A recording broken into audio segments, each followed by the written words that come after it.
What's going on, guys? Wake up from Revolution here with Jeremiah Chen and the Revolution Watch Bar, and we have a hell of a watch that we're going to be launching today. I'm so excited, Wei. I really love this watch. I really love Frederique Constant. Me too, man. So this is the watch. It is the Frederique Constant Slimline Monolithic Revolution FP, which means future past. And you're asking me why it's future past. Well, the future part is pretty simple. Look at the watch at 6 o'clock.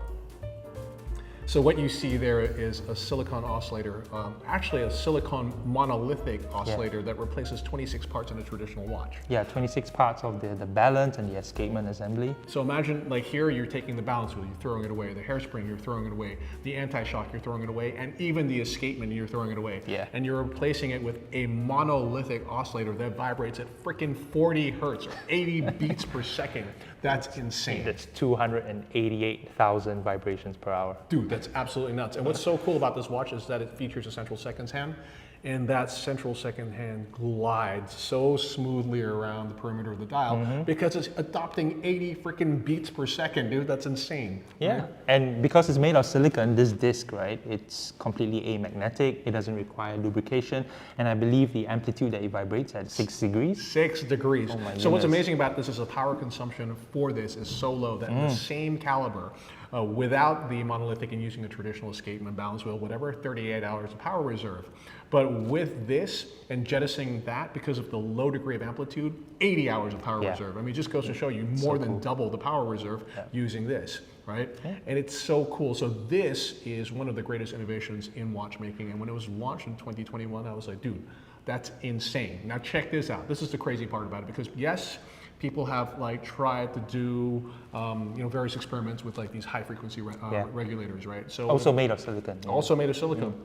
So if I'm not mistaken, Zenith had one back in the day. The Zenith Extreme Lab. That watch, the oscillator occupied the entire surface area of the dial, right? And that vibrated at 15 hertz, if I'm not mistaken. Yeah. But the interesting thing was that watch cost 30,000 Swiss francs, right? And very rightly so, because it was one of the most innovative things related to watchmaking. Then, of course, there's been some experimental technology related to silicone oscillators.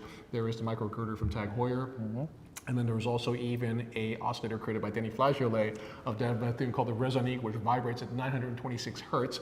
But he never actually made the watch. He just offered the open source of the design. Oh yeah, I remember. Yeah, he just wanted like other watchmakers to be able to develop on that technology. Put it in public domain. What I love about Frederique Constant is it takes so much balls to like take that level of technology and put it in a watch that costs less than 5,000 euros.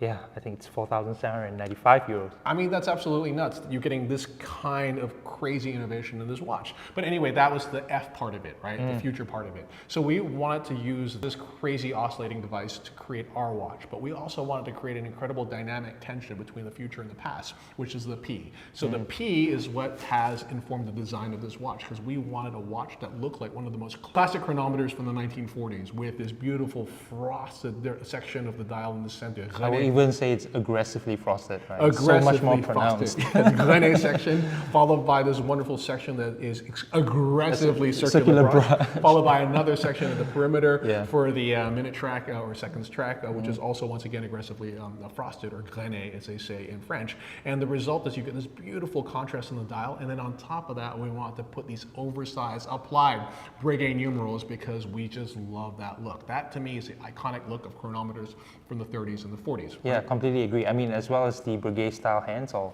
palm or apple hands as well. I mean, exactly. It's so classic. So what you then have is this incredible dynamic tension between something that looks really vintage, but then you've got this crazy modern oscillator vibrating away at 6 o'clock. I mean, you know what? If this kind of technology was available back then, I mean, brands would be incorporating that into their chronometers, right? Dude, totally. Okay, so what's really cool about this also is it's actually, this entire oscillator is not actually fixed to the watch at any point. This beautiful sort of bridge-like framework just retains it in there, and it allows it to flex just enough that it can never really break. So no matter what kind of shock that it might receive or whatever like that, the silicone will never be in a situation where it will break, and will continue to vibrate away at this incredible speed. So I want to say a huge respect to Frederique Constant for creating technology like this, and then having having the enormous cojones to put it in a watch that's under 5,000 euro, and then of course allowing us to create a version of that watch as well, which incidentally, our watch costs exactly the same as the regular production version. And Frederique Constant were the ones who agreed to do that because they want to make that a tribute to our collaboration together and to give the very vast value proposition to you guys. I know you visited the factory as well, did.